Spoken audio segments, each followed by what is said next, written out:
Hello my dear students. तो मैं प्रेम कुमार आप सभी का स्वागत करता हूं अपने एजुकेशन एकेडमी के इस प्लेटफॉर्म पर। तो जैसा कि हमने आपसे वादा किया था कि बेटा हम अपने इस प्लेटफॉर्म पर क्लास 11th और 12th मैथमेटिक्स के वीडियो लेक्चर्स अपलोड किया करेंगे। और उसी सीरीज में हम जितने भी कॉम्पिटिटिव एग्जाम होते हैं, स्पेशली जेई मेंस और एनडीए, इन सभी के भी वीडियो लेक्चर्स अपलोड करेंगे। तो आप जानते हैं कि हम chapter number 1 relation and function को बहुत इत्मीनान के साथ उसे कंप्लीट कर चुके हैं। उस पर एनसीईआरटी के 1 बाय 1 क्वेश्चंस हमने सॉल्व करे, आपने देखे होंगे। उसके बाद हमने एक शानदार लेक्चर्स लिया था जो पीवाईक्यूज रिलेशन एंड फंक्शन पर बेस्ड आते हैं, जहाँ पर वो इक्विवेलेंस रिलेशन पूछते हैं, सिमेट्रिक एंड ट्रांजिटिव और 1 ऑन टू फंक्शन, इस पे किस टाइप के क्वेश्चंस बनते हैं। हमने एक अच्छा खासा उस पर वीडियो बनाया है। उम्मीद करते हैं कि आप सभी ने उस वीडियो को देखा होगा, और जिन्होंने भी देखा उनका काफ़ी ढेर सारा प्यार हमें मिला, उनके कमेंट्स भी मिले, उनके फीडबैक्स भी मिले, सजेशन भी मिले। तो आप इसी तरीके से अपना फीडबैक देते रहिए बेटा, है ना। और आज हम इनवर्स ट्रिग्नोमेट्रिक फंक्शन स्टार्ट करेंगे, क्लास 12th का chapter number 2। This is the very very most important chapter from the point of view of the any competitive exam and board exam also. Clear? तो start किया जाए बेटा, जल्दी से इसको join कर लीजिएगा।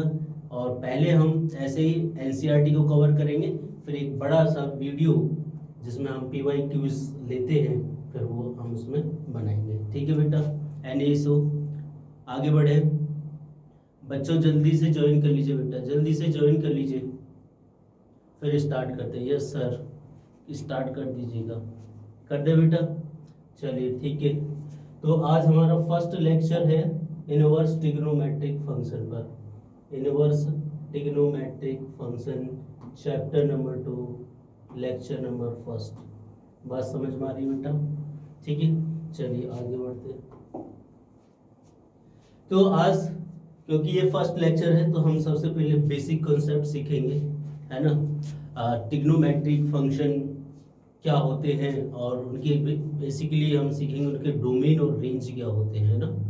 तो हमारे पास 6 ट्रिग्नोमेट्रिक फंक्शन होते हैं, जैसा कि आप जानते हो। सबसे पहला जो फंक्शन होता है वो क्या होता है? Sine function. क्लियर? दूसरा क्या होता है बेटा? कोसाइन फंक्शन, जिसको हम कॉस भी बोलते हैं। साइन फंक्शन, साइन फंक्शन को हम केवल सिंपल साइन से बुलाते हैं, है ना। ये प्यार का नाम है साइन। और कोसाइन फंक्शन के प्यार का नाम है कॉस।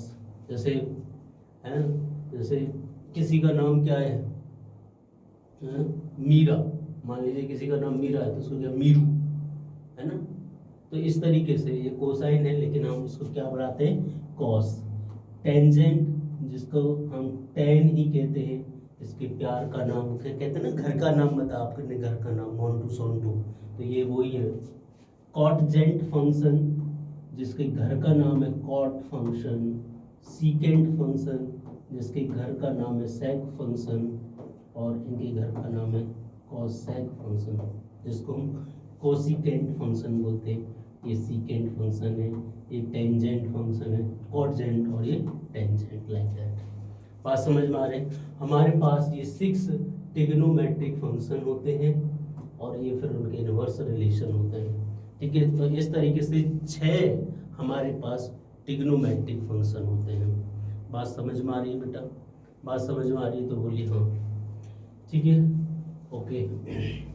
अब वो तो हम नहीं पढ़ाएंगे कि साइन राइट एंगल बनाया और साइन की वैल्यू क्या होती है। हम यहाँ बेसिकली डिस्कस करेंगे कि साइन फंक्शन का डोमेन क्या होता है और उसका रेंज क्या होता है। क्योंकि बेटा जब हम इनवर्स ट्रिग्नोमेट्रिक फंक्शन पढ़ेंगे, तो इनवर्स केवल उन्हीं फंक्शन का एग्जिस्ट करता है जो फंक्शन बाइजेक्टिव होते हैं, यानी जो 1 और ऑन टू होते हैं। अब आपने देखा होगा कि ट्रिग्नोमेट्रिक फंक्शन तो ना तो 1 ही होते हैं, ना ही ऑन टू होते हैं, है ना। तो जब ये 1 नहीं होते, ऑन टू नहीं होते, तो हमें उसके डोमेन को रिस्ट्रिक्ट करना पड़ेगा, है ना। जब हम डोमेन और रेंज को रिस्ट्रिक्ट कर देंगे, तो शायद हम फंक्शन को 1 ऑन टू डिफाइन कर पाए, और कर पाएंगे तभी तो इनवर्स ट्रिग्नोमेट्रिक फंक्शन आया, है ना। इनवर्स ऑफ ट्रिग्नोमेट्री, ट्रिग्नोमेट्री का उल्टा कर दीजिए, है ना। एक टीचर ने, एक स्टूडेंट ने पूछा सर इनवर्स क्या होता है, ट्रिग्नोमेट्री का जो साइन है उसको उल्टा कर दीजिए है ना, तो उसको इनवर्स फंक्शन बोला जाता है। ठीक है, तो इनवर्स ऐसा नहीं कि साइन एक्स को, साइन एक्स का जो इनवर्स है वो 1/sin x यहीं से बनता, वो sine inverse x, sine inverse x equals to 1/sin x। ये इक्वल होता नहीं है ना, ये नहीं होता कुछ, क्योंकि 1/sin x की वैल्यू तो आपने बेटा पढ़ी होगी क्या होती है, cos x। अगर ये दोनों सेम होते तो फिर तो ये कुछ होता ही नहीं, साइन इनवर्स x को लिख देते cos x। पर sine inverse x, sine inverse x is not equal to sine of x का होल इनवर्स। बात समझ में आ रही है बेटा, बात समझ में आ रही है तो बोलिए हाँ। ठीक है, चलिए ठीक है, तो ये बेसिक बेसिक चीजें हैं जो आपको पता होनी चाहिए। ठीक है, आइए इनके डोमेन और रेंज के साथ खेलते हैं। तो डोमेन का मतलब होता है x की वो वैल्यू जिनके लिए फंक्शन कंप्लीटली क्या होता है, डिफाइन होता है। ठीक है ना, जैसे मैं बात करूं साइन फंक्शन की, तो सपोज दैट अगर हमारे पास फर्स्ट फंक्शन ये है बेटा, फर्स्ट फंक्शन की हम बात कर रहे हैं, first f of x equal to sine x, sine x। ठीक है, तो साइन x, तो साइन कहाँ कहाँ डिफाइन होता है, साइन कहाँ डिफाइन होता है, साइन आपने ग्राफ देखा होगा, साइन का ग्राफ कुछ इस तरीके से होता है ना, ये होता है ग्राफ। तो साइन को पूरे रियल एक्सिस पे कोई प्रॉब्लम नहीं है, हर वैल्यू के लिए डिफाइंड है। तो डोमेन इसका क्या होता है, पूरा का पूरा रियल नंबर होता है बेटा, है ना। तो डोमेन ऑफ साइन एक्स क्या हो जाएगा, domain of sine x, domain of sine x हमेशा कितना होता है, आर, रियल नंबर। ठीक है, ये मैक्सिमम कहाँ तक जाते हैं बेटा, साइन एक्स की मैक्सिमम वैल्यू 1 और मिनिमम वैल्यू -1 होती है ना। ठीक है, तो यहाँ पर भी हमने लिखा है साइन आर टू लेके -1 to 1, मतलब इसकी रेंज में क्या आएगा, -1 से 1, क्लोज इंटरवल। बात समझ में आ रही है। ऐसे ही अगर कोसाइन देखें तो कॉस का फंक्शन, कॉस का ग्राफ आप ड्रॉ कर लीजिए, कॉस का जो ग्राफ है कुछ इस तरीके से चलता है ना, this is the graph of cos x. ठीक है, और मैक्सिमम कहाँ तक जाता है ये भी बेटा, कॉस एक्स की मैक्सिमम वैल्यू कॉस 0 पे कितना देता है, 1, और नीचे कितना होता है, -1। वो कहानी है कि क्यों ही 1 तक जाता है, वो एक अलग कहानी है। लेकिन अभी हम अपना एक फ्रेमवर्क तैयार कर रहे हैं, एक डाटाबेस तैयार कर रहे हैं, जिसमें ये हमें चीज़ें हमारे मन मंदिर में बहुत अच्छे से बैठी हुई होनी चाहिए। बात समझ में आ रही है। जो एक बार मन में बैठ जाता है फिर तो उसी के सपने आते हैं, फिर तो वाईवा दिखाई दे फिर तो वाईवा दिखाई दे, है ना। ओके, तो ये पूरे रियल नंबर पर डिफाइन है, तो इसका भी बेटा डोमेन क्या होगा, इसका भी डोमेन पूरा रियल नंबर होगा। इसका रेंज, रेंज कितना होगा, क्लोज -1 to 1। ठीक है, एनी इशू।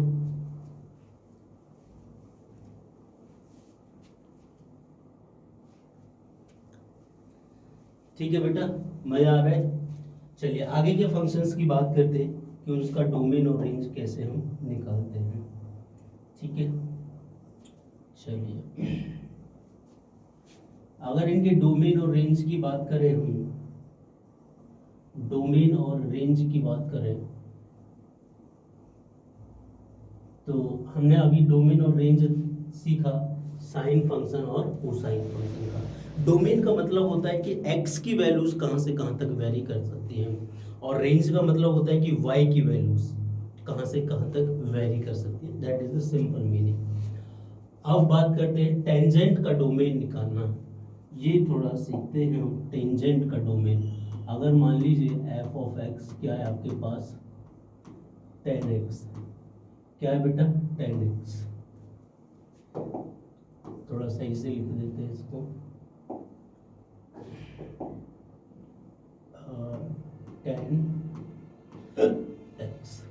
बात समझ में आ रही है?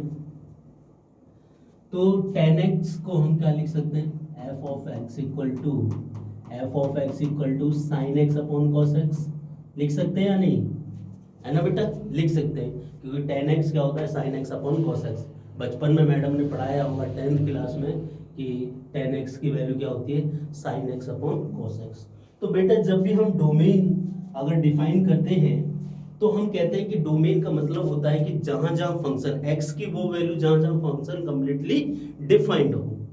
तो ये फंक्शन वहां पर डिफाइंड नहीं होगा, वहां पर डिफाइंड नहीं होगा जहां जहां cos लड्डू बांट रहा होगा, मतलब cos 0 हो रहा होगा। बात समझ में आ रही है? तो ये फंक्शन वहां पर डिफाइंड नहीं होगा जहां पर cos 0 हो रहा होगा। अब cos 0 कहां पर होता है? Odd multiple of pi by 2 पर। cos 0 कहां पर होता है? Odd multiple of pi by 2 पर। ठीक है, तो इसका जब आप डोमेन लिखने जाओगे तो आप कहोगे सर इस फंक्शन का जो डोमेन होगा, इस फंक्शन का जो डोमेन होगा वो पूरा R में से हम वो पॉइंट माइनस कर देंगे जहां पर cos 0 होगा। cos 0 होगा odd multiple of pi by 2 और n बिलोंग्स टू इंटीजर। बात समझ में आ रही है बेटा? तो this is the domain of tan x, है ना। इनके ग्राफ वगैरह भी आपने 11th में ड्रॉ किए होंगे। हम इनवर्स ट्रिग्नोमेट्रिक फंक्शन के ग्राफ पे जरूर डिस्कशन करेंगे, और ये हम मान के चल रहे हैं कि ये ट्रिग्नोमेट्रिक के ग्राफ आप सभी को आते हैं। अगर नहीं आते हैं तो वो भी मुझे बता सकते हैं, एक वीडियो में ग्राफ का स्केच करके मैं आपको बता दूंगा। बात समझ में आ रही है बेटा? Any issue? ठीक है, लेकिन ये चीजें आपके मन मंदिर में बसी होनी चाहिए। ठीक है, तो ये डोमेन हो गया। रेंज इसका फुल आर होता है, रेंज में कोई प्रॉब्लम नहीं होती। रेंज ऑफ tan x कितना होता है? Full R. tan x का रेंज कितना होता है? Full R. किधर है 10? ये रे भाई साहब, दिस इज द 10। बात समझ में आ रही है बेटा? ये इसका डोमेन और रेंज हो गया। आइए जरा कॉट का डोमेन निकालते हैं। कॉट का डोमेन निकालने के लिए क्या करें? कॉट, कॉट क्या होता है जल्दी बताइए? कॉट क्या होता है बेटा? मैंने एक फंक्शन लिया f of x equals to cot x। ठीक है, तो मैडम ने आपको पढ़ाया होगा कि कॉट x की वैल्यू होती है cos x upon sine x। बात समझ में आ रही है? ठीक है बेटा, एनी इशू? अब देखिए इस फंक्शन को कहां पर प्रॉब्लम होगी? जहां जहां साइन x 0 होगा, जहां जहां पर साइन x क्या होगा बेटा? 0 होगा। क्लियर? तो साइन x कहां पर 0 होता है? साइन x कहां पर 0 होता है? Sine x is always 0 on n pi, है ना। अगर n की वैल्यू इंटीजर से आप लेते रहे तो साइन x लड्डू होता चला जाएगा। जहां लड्डू ये लड्डू बांटेगा वहां वहां इस फंक्शन को प्रॉब्लम होगी। बात समझ में आ रही है ना? ये शादी वाले लड्डू नहीं है ना, ये ध्यान रखना, शादी वाले लड्डू। ओके, तो सर अगर इसको n पाई पर दिक्कत होगी तो अगर आप इसका डोमेन लिखने जाओगे तो डोमेन क्या होता है? पूरा रियल नंबर माइनस वो पॉइंट निकाल देंगे जहां पर साइन 0 होता है। साइन 0 होता है n पाई और n belongs to integer. This is the domain of cot x। बात समझ में आई? कॉट x का डोमेन और रेंज में इसकी भी कोई प्रॉब्लम नहीं होती। वो मैंने यहाँ सेट के फॉर्म में लिख दिया, x is that x equals to n pi पर वो पॉइंट आ गया। ठीक है ना, सेट को लिखने का तरीका है। ओके, तो इसका बेटा रेंज क्या होगा? इसका रेंज फुल r होगा अगर आपके माइंड में ग्राफ है तो। ठीक है, नहीं तो ये चीज़ें याद तो करनी है बेटा, है ना। कुछ चीज़ें हैं जो आपको याद रखनी है, कुछ चीज़ें हैं जिनको भूल जाना ही है। नहीं भूल पाते इतनी आसानी से? कमेंट करके बताइए, आसानी से भूल पाते या नहीं? नहीं भूल पाते सर, कुछ कह रहे भूल जाते हैं। तो जो भूल जाते हैं, जो नहीं भूल जाते, उनका एक्सपीरियंस कुछ मुझे सही नहीं लग रहा है बेटा। ठीक है, एनीवे बेटा भूलिए चाहिए, कुछ तो मजबूरियां रही होंगी, कुछ तो मजबूरियां रही होंगी, वरना कोई यूं ही बेवफा नहीं होता, यूं ही बेवफा नहीं होता। ठीक है, अच्छा था डायलॉग। चलिए कॉट की बात कर ली, जरा सेक की बात कर लेते हैं, सेकेंड फंक्शन। अगर y equal to f x, और एफ एक्स क्या है, वो आपका सेक एक्स है। क्या है बेटा, सेक एक्स। जरा इसके बारे में डिस्कशन हो जाए। तो मैडम ने बताया होगा कि जो सेक फंक्शन होता है, सेक एक्स, सेक, अरे क्या है भी, सेक एक्स, सेक एक्स, वो सेक एक्स क्या होता है, 1 कॉस एक्स। सेक एक्स को क्या लिख सकते हैं, 1 कॉस एक्स लिखते हैं। अब इस फंक्शन को फिर से प्रॉब्लम कहाँ होगी, जहाँ कॉस कॉस लड्डू हो जाएंगे, जहाँ कॉस लड्डू हो जाएंगे वहीं ये फंस जाएंगे फंक्शन। तो लड्डुओं को बाहर करो भाई, उन लड्डुओं को बाहर करो जो आपने खाए हैं? अभी नहीं होंगे सर, कब होंगे बेटा, मॉर्निंग में। उस्ताद बच्चे हैं। तो y इक्वल टू, ये वो फंक्शन है बेटा हमारा cos x, ओके। तो डोमेन क्या हो गया आपका, डोमेन इक्वल टू, यानी पूरे रियल नंबर में से आप cos, जहाँ odd multiple of pi by 2 आएंगे वो पॉइंट आप निकाल देंगे, यानी n belongs to integer, n belongs to integer. बात समझ में आ रही है? बात समझ में आ रही है तो बोलिए हाँ। इसका रेंज बेटा होता है, इसका रेंज होता है, रेंज r माइनस 1 to 1, ठीक है, r माइनस 1 to 1 होता है। या हम इसको कैसे लिख सकते हैं बेटा, हम इसको लिख सकते हैं, जो इसकी रेंज होती है -∞ to -1 union close 1 to ∞, this is the range of sec x, है ना। तो ये ग्राफ के थ्रू हम ज़्यादा इनको समझ पाते हैं ना। तो आपने अगर 11th में ग्राफ थ्योरी पढ़ी होगी तो वहाँ पर डेफिनेटली आपने ये ड्रॉ किया होगा। अगर नहीं किया हो तो बेटा बता देना, मैं इन पर एक वीडियो सेपरेट बना दूंगा, ठीक है, एनी इशू, आगे बढ़े। लेकिन ये चीज़ें मन मंदिर में होनी चाहिए।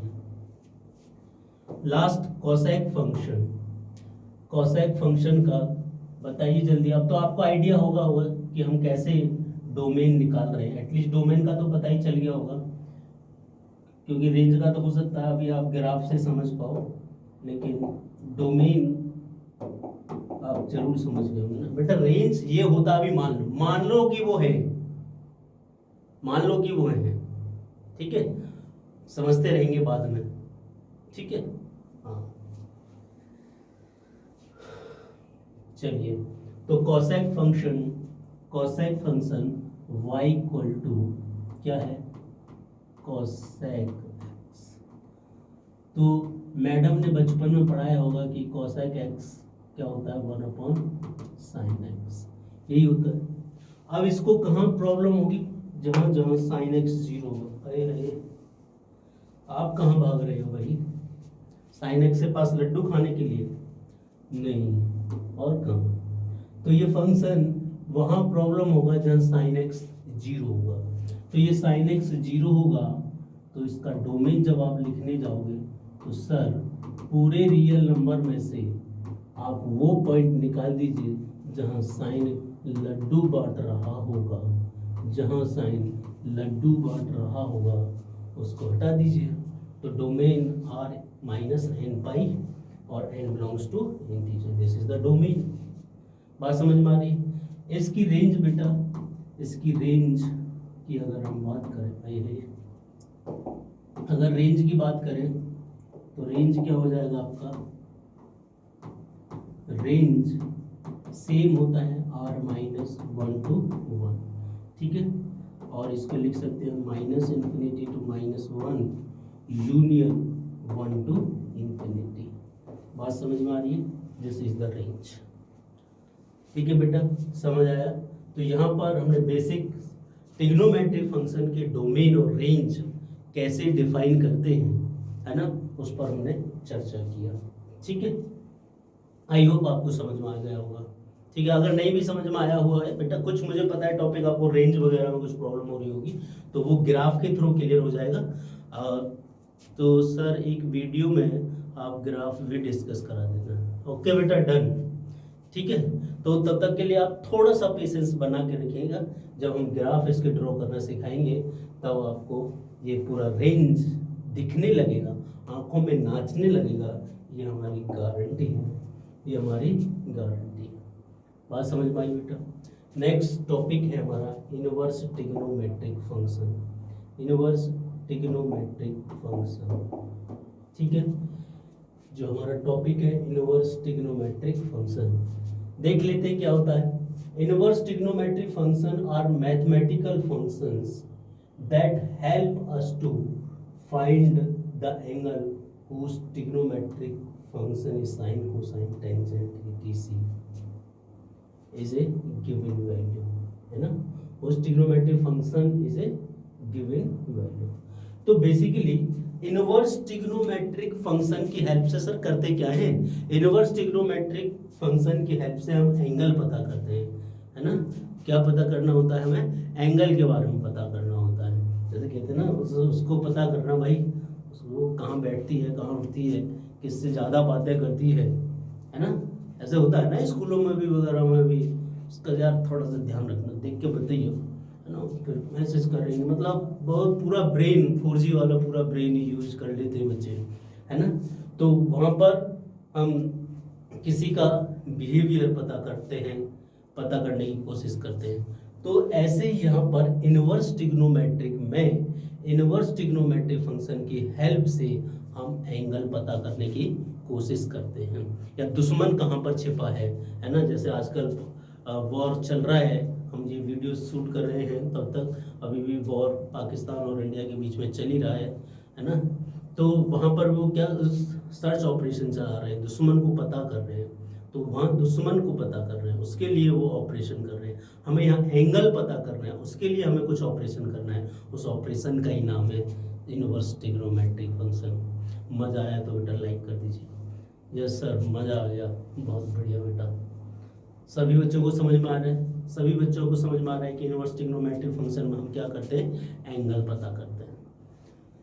For example, what angle has a sine of 0.5, यानी साइन की वैल्यू 0.5 होगी, वो किस एंगल पर होगी ये हमें पता करना है। कोसाइन की वैल्यू 0.8 होगी, वो एंगल क्या होगा? What angle has the tangent of 1, है ना? 10x की वैल्यू अगर 1 है तो वो किस एंगल पर रही होगी? इस टाइप का एंगल्स पता कर रहे हैं, एंगल्स फिगर्स पता कर रहे हैं, है ना? तो आप समझ रहे हैं ना मैं कहाँ बोल रहा हूँ? आप समझ जाइएगा। तो बात यह है कि बेटा कहने का सिंपल सा एक तरीका है कि इनवर्स ट्रिग्नोमेट्रिक फंक्शन में हम एक ही चीज़ सीखेंगे, एंगल पता करना, कि वो कहाँ से कहाँ तक लाई करते हैं। These function are denoted as sine inverse, है ना? Inverse trigonometric function sine inverse, cos inverse और टैन इनवर्स, है ना? फिर इनके और साथ ही बंधु आ जाते हैं। मैन तो यही है ना? मैन तो यही है। बात समझ में आ रही है बेटा? बात समझ में आ रही है तो बोलिए हाँ। ठीक है, आगे बढ़े। आगे क्या है? Necessary condition for the existence of inverse of trigonometric function. Inverse trigonometric function के एग्जिस्ट होने के लिए कुछ कंडीशन होगी। जैसे होते हैं ना, जब रिश्ता बनते हैं तो भाई हमारी ये कंडीशन है, ये फुलफिल होनी चाहिए। कुंडली मिलाई जाती है, वो कंडीशन सी तो होती है कि भाई ये कंडीशन है ना? वो बात अलग है कि कुंडली मिलाने के बाद भी डाइवोर्स हो जाती है, वो बात अलग है, वो एक डिफरेंट इशू है। तो किसी भी फंक्शन का अगर आपको इनवर्स ट्रिग्नोमेट्रिक फंक्शन डिफाइन करना है, हम तो ये कह रहे हैं इनवर्स ट्रिग्नोमेट्रिक फंक्शन छोड़िए, किसी भी फंक्शन का अगर इनवर्स डिफाइन करना है तो वो क्या कंडीशंस लेके आता है। जैसे किसी की शादी होती है, नई नई बहू आती है, नवेली नवेली दुल्हन आती है, तो कुछ कंडीशंस अप्लाई हो जाती है, होती है या नहीं? सेम कुछ यहाँ पर भी ऐसा ही है। तो जब इनवर्स आप लेके आ रहे हो तो कुछ ना कुछ तो कंडीशन अप्लाई होंगी। वो कंडीशन क्या है बेटा? For an inverse trigonometric function must be 1 function and onto function. केवल अगर इनवर्स ट्रिग्नोमेट्रिक फंक्शन एग्जिस्ट होना चाहता है तो function should be 1 and onto. Function क्या होना चाहिए आपका 1 भी होना चाहिए और फंक्शन ऑन टू भी होना चाहिए, तभी वो आपका इनवर्स एग्जिस्ट करेगा। इसलिए हमने 1 फंक्शन पे काफ़ी डिटेल्स में बात किया है ना बेटा। अब तो नहीं जाएंगे, ऑन टू फंक्शन पे हमने काफ़ी डिटेल में बात किया है। जिन भी बच्चों ने चैप्टर 1 नहीं किया है, मेरा रिक्वेस्ट है सबसे पहले चैप्टर 1 को कंप्लीट कर लें। चैप्टर 1 को कंप्लीट करने के बाद ही इस वीडियो को देखें। कंप्लीट करने के बाद ही इसे देखें। बात समझ में आ रही है बेटा? बात समझ में आ रही है? तभी आप इसको कनेक्ट कर पाएंगे। तो सिंपल से एक बात आपको अपने मन में बिठा लेनी है कि अगर किसी भी फंक्शन का इनवर्स एग्जिस्ट करना चाहता है तो वो function should be 1 and onto. अब यहाँ इनवर्स ट्रिग्नोमेट्रिक फंक्शन की बात कर रहे हैं तो वो inverse trigonometric should be 1 and onto होना चाहिए। उसके लिए भाई पूरे जो डोमेन्स है उस पर तो नहीं होता, लेकिन हमें क्या करना पड़ेगा, रिस्ट्रिक्ट करना पड़ेगा, क्योंकि किसी भी फंक्शन का 1 और ऑन टू होना फंक्शन के डोमेन और रेंज पर डिपेंड करता है। अगर हम उसी में कुछ रिस्ट्रिक्शन लगा दें तो हम उसको फिर 1 ऑन टू बना सकते हैं, उसका इनवर्स एग्जिस्ट करा सकते हैं। बात समझ में आ रही है तो बोलिए हाँ। यस सर, मज़ा आ रहा है। ओके बेटा, ठीक है।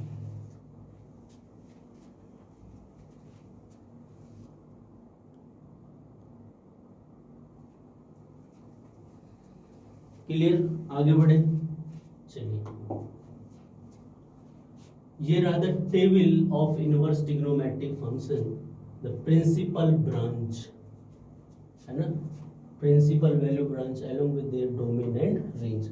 मैंने बताया कि किसी भी फंक्शन का अगर 1 और ऑन टू आप चाहते हो तो आपको डोमेन को रिस्ट्रिक्ट करना पड़ेगा, है ना, उसकी रेंज वगैरह को रिस्ट्रिक्ट करना पड़ेगा। बात समझ में आ रही है?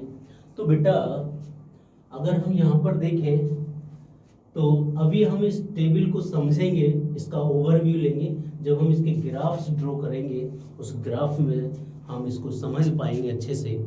लेकिन अभी हम समझेंगे कि साइन इनवर्स का डोमेन और ये कैसे हो जाता है। एक चीज़, जब हमने इनवर्स रिलेशन पढ़ाया था तो इनवर्स रिलेशन में जो डोमेन होता था वो रेंज का एलिमेंट बन जाता था और रेंज डोमेन का एलिमेंट बन जाता था इनवर्स के केस में। ऐसे यहाँ पर कुछ होने वाला है ना। जैसे कि अगर हम बात करें बेटा, अगर मैं ये फंक्शन ले लूँ f of x equal to sine x, है ना। साइन x का अगर हम ग्राफ देखें, graph of sine x is this is the graph of sine x। बात समझ में आ रही है? और यहाँ से यहाँ तक जो साइन होता है वो कितना होता है, π/2 होता है। साइन कितना होता है बेटा यहाँ पे, π/2। यहाँ पे साइन कितना होता है, पाई। यहाँ पर कितना होता है साइन, 3 π/2। और यहाँ पर साइन कितना होता है, 2। बात समझ में आ रही है? ऐसे ही नेगेटिव में, अगर नेगेटिव में ये माइनस पाई होते, π/2, ये माइनस पाई, ये माइनस 3 π/2 और ये माइनस के 2 पाई। बात समझ में आ रही है? अब मैं कह रहा हूँ मैं केवल इतना सा ही फंक्शन ले लेता हूँ, क्योंकि मुझे इसे 1 एंड ऑन टू बनाना है ना। तो मैं केवल, क्योंकि पूरा तो मेरा 1 है नहीं, लेकिन हाँ इतना है कि अगर मैं माइनस π/2 से π/2 के बीच में ले लूँ, माइनस π/2 से π/2 के बीच में अगर मैं फंक्शन डिफाइन कर दूँ, यानी कि मैं f सच दैट ये डोमेन ले लूँ माइनस π/2 से π/2 और रेंज से कोई मुझे प्रॉब्लम नहीं है, -1 से 1 ले लेते हैं ना। रेंज क्या ले लेते हैं, माइनस। अगर हाँ देखिए, अगर r ले लिया रेंज तो भी प्रॉब्लम है, तो हमने इसीलिए हमने कहा कि डोमेन और रेंज को रिस्ट्रिक्ट करना पड़ेगा। तो यहाँ पर -1 to 1 और fx क्या ले लिया मैंने, fx equal to sine x। तो यहाँ पर ये फंक्शन शानदार 1 है, 1 है, शानदार ऑन टू है, 1 भी है और ऑन टू भी है, इसका मतलब इसका इनवर्स एग्जिस्ट कर जाएगा, इनवर्स एग्जिस्ट हो जाएगा। इनवर्स मतलब पत्नी, तो इसकी पत्नी वो आ सकती, लग रहा है इसकी शादी वादी हो जाएगी, है ना। तो बेटा अगर ऐसा है तो फिर कैसा है, तो हम क्या कर सकते हैं। अब देखिए ये बात समझ में आई बेटा। तो इसका इनवर्स जब आप डिफाइन करने जाओगे तो ये वाला जो पॉइंट है वो डोमेन का आ जाएगा और ये रेंज से आ जाएगा। तो यानी कि यहाँ से अगर मैं बात कहूँ, जो एफ इनवर्स फंक्शन होगा उसका जो डोमेन होगा वो क्या होगा, -1 to 1, और जो रेंज होगा क्लोज -π/2 से π/2 के बीच में होगा। ये रेंज है इनवर्स ट्रिग्नोमेट्रिक फंक्शन का, ये डोमेन और ये रेंज। और ऑफकोर्स एफ इनवर्स एक्स क्या होगा हमारा, साइन इनवर्स एक्स एडजस्ट हो जाएगा, क्योंकि इस केस में फंक्शन क्या हो जाएगा, 1 1 एंड 1। बात समझ में आई तो बोलिए, बात समझ आ रही बेटा।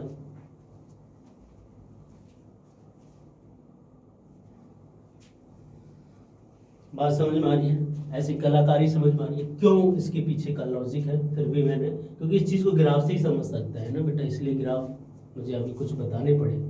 ठीक है, क्लियर, आगे बढ़े। वैसे साइन एक्स का तो आपने पढ़ ही रखा होगा। चलिए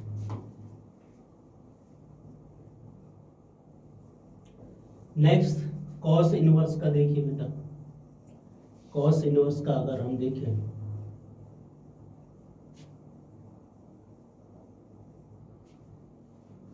ऐसे कॉस इनवर्स जो होगा 0 से पाई के केस में, 0 से पाई के केस में वो क्या होगा, 1 1 और ऑन टू होगा। अगर मैं रेंज ये ले लूँ, और जैसे ही इनवर्स आप उसका डिफाइन करने जाओगे तो ये आपका डोमेन बनेगा और ये रेंज बनेगा।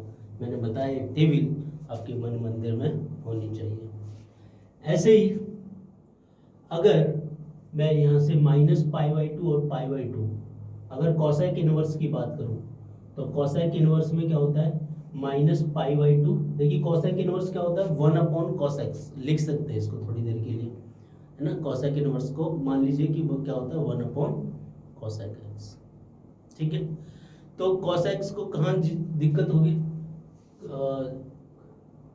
Cosec inverse x, cosec inverse x को क्या लिख सकते हैं हम,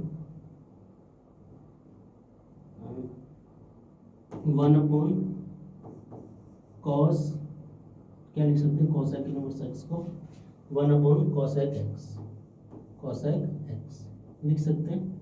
ये होता नहीं है, समझने के लिए मैं बता रहा हूँ बेटा, है ना। तो cosec x, और इसको कहाँ प्रॉब्लम होगी, cosec इनवर्स का मतलब क्या होता है, 1/cosec x। ओके, इसको दूसरे तरीके से हम समझने का प्रयास करेंगे बेटा। देखिए यहाँ पर cosec इनवर्स x है, तो यहाँ पर जब आपने ये डोमेन लिया -π/2 से π/2, लेकिन कहाँ पर 0, cosec इनवर्स किसका उल्टा, साइन का। साइन को कहाँ पर प्रॉब्लम होती है, 0 पे, वैसे n पाई पे होती है। इसको समझने के लिए 0 को बाहर निकाल देंगे, -π/2 से π/2, और 0 को कर दिया बाहर, और इसकी जो रेंज हम रखेंगे वो रखेंगे r-1 to 1। तो जब आप ये रखोगे तो इसका इनवर्स एडजस्ट हो जाएगा, और वहाँ पर जो कोसेक फंक्शन है वो क्या हो जाएगा, 1 1 एंड 1 2। यानी कि अगर मैं कोसेक फंक्शन की बात करूँ बेटा, कोसेक फंक्शन, तो कोसेक फंक्शन का जो डोमेन होता है वो ये होता है -π/2 से π/2 माइनस सिंगलटन 0। ठीक है, -π/2 से, और बाकी डिटेल में हम जब ग्राफ करेंगे तो वहाँ बताऊंगा। और जो रेंज होता है वो r-1 to 1। क्लियर। तो जब आप इनवर्स डिफाइन करने जाओगे इसका, कोसेक इनवर्स x, तो ये आ जाएगा बेटा, ये वाला इधर आ जाएगा और ये इधर आ जाएगा, r-1 से 1। जैसे शादी के बाद पतियों का हुलिया चेंज हो जाता है, शादी के बाद पतियों का हुलिया चेंज होता है, देखा है ना आपने पतियों की हालत बेचारों की, आजकल तो वैसे भी खतरनाक ही चल रही है। तो जैसे ही उनकी पत्नी आ जाती है तो हालत खराब हो जाती है। ऐसे ही जब इनवर्स फंक्शन हो जाता है पूरा हुलिया ही चेंज हो जाता है ना। जैसे पति बेचारे चेंज हो जाते, कहते हैं ना शादी के बाद चेंज हो गया, वो चेंज भैया इनवर्स आ गया उनका, तो इनवर्स आ गया तो आपको चेंज तो होना ही पड़ेगा। तो जो रेंज है वो डोमेन और जो डोमेन है वो रेंज में हो जाएगा। बात समझ में आ रही है? हाँ, ये रेंज भी हो सकता है, कोडोमेन भी हो सकता है, वो उसमें कोई इशू नहीं है ना? ठीक है, ओके। कोसेक इनवर्स एक्स, ऐसे ही अगर हम सेक एक्स की बात करें बेटा, सेक एक्स का अगर हम डोमेन दिखें तो 0 से पाई, ये किसका उल्टा होता है? कॉस का। कॉस को कहाँ प्रॉब्लम होती है? π/2 पे, तो बाहर कर दो, है ना? This is the just way of learning. तो यहाँ से इसका जो रेंज जब हम लेते हैं तो वो होता है r-1 में ये 1 1 and 2 होते हैं, है ना? पीरियोडिक फंक्शन है तो इसके बाद भी होंगे, लेकिन जो स्टार्टिंग है वो तो यहीं से होगी ना, तो हम इन्हीं को कंसीडर करके क्वेश्चंस कर लेते हैं, ठीक है? और अगर इसका इन्वर्स जैसे आ जाएंगे, पत्नी आ जाएंगी तो इनकी हालत खराब हो जाएगी और ये बेचारे चेंज हो जाएंगे, मारे फ्री जाएंगे। बात समझ में आ रही है बेटा? बात समझ में आ रही है तो बोलिए हाँ। तो ये हमने कोसेक का देखा और ये सेक इनवर्स एक्स का देखा, ठीक है? सेम अगर हम tan इनवर्स एक्स की बात करें, सेम बेटा tan इनवर्स एक्स की देखिए, है ना? अभी हम बस टेबल को समझने का प्रयास कर रहे हैं, ओवरव्यू।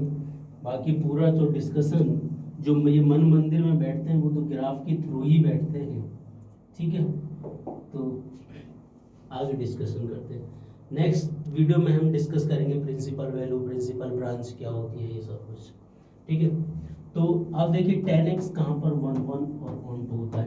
अगर मैं डोमेन ले लूँ -π/2 से π/2 ओपन और रेंज ये ले लूँ, तो इसमें ये जो tan x होता है हमारा 1 1 भी होता है, क्या होता है? 1 1 भी होता है और 1 2 भी होता है। तो जब आप tan इनवर्स x डिफाइन करने जाओगे तो ये बेचारे यहाँ आ जाएंगे और ये, बात समझ में आ रही तो बोलिए, बात समझ में आ रही तो बोलिए हाँ, ठीक है? ऐसे ही अगर cot इनवर्स x की बात करें, cot इनवर्स x की, तो देखिए cot इनवर्स x में कहाँ हमें पहले ये सोचना है कि भाई ये cot, इसका जो फंक्शन है ना cot x, कहाँ 1 1 और 2 होता है। तो अगर मैं डोमेन 0 से पाई ले दूँ, रेंज 4 ऑल ले लूँ, ठीक है? तो इसका ये हमेशा क्या होगा? ये 1 1 भी होगा, ये 1 1 भी होगा, ये 1 2 भी होगा, ये 1 2 भी होगा। बात समझ में आ रही तो बोलिए हाँ। तो इसका अगर cot इनवर्स जब इनकी पत्नी आ जाएंगी तो ये बेचारे हालत पस्त हो जाएगी, ये प्लेस चेंज हो जाएगा 0 to π, ठीक है? बात समझ में आ रही है? बात समझ में आ रही है तो बोलिए हाँ। तो इस तरीके से ये टेबल का यूज है बेटा। इस टेबल को अपने मन मंदिर में बैठा लीजिएगा, है ना? मन मंदिर में ये टेबल रटी होनी चाहिए। साइन इनवर्स एक्स का डोमेन क्या होता है सर, रेंज क्या होती है, कॉस इनवर्स एक्स का डोमेन क्या होता है, रेंज क्या होती है, एकदम ये माइंड में होनी चाहिए, है ना? जैसे मान लो किसी का नाम लिया आपने तो उसका चेहरा सामने आ जाता है ना? तो जैसे ही मैं साइन इनवर्स का नाम लूँ तो उनका डोमेन और रेंज आपके सामने आ जाना चाहिए। बात समझ में आ रही है? चलिए बेटा, आज का डिस्कशन हम इतना ही रखते हैं, ठीक है? आई होप आपको समझ में आया होगा, है ना?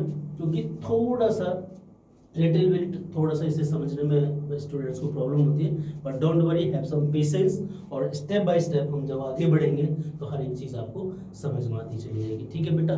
तो हमने डोमेन और रेंज कहाँ पर 1 1 और 2 होते हैं, इनवर्स कब एग्जिस्ट करता है, ये सब अभी हमने डिस्कशन किया है। नेक्स्ट वीडियो में हम इसके ग्राफ देखेंगे, ट्रिग्नोमेट्रिक फंक्शन के भी एक बार ग्राफ देख ही लेंगे और इनवर्स ट्रिग्नोमेट्रिक फंक्शन के भी ग्राफ देखेंगे, तब आगे बढ़ेंगे। तब तक के लिए बाय बाय, नमस्कार, गॉड ब्लेस यू।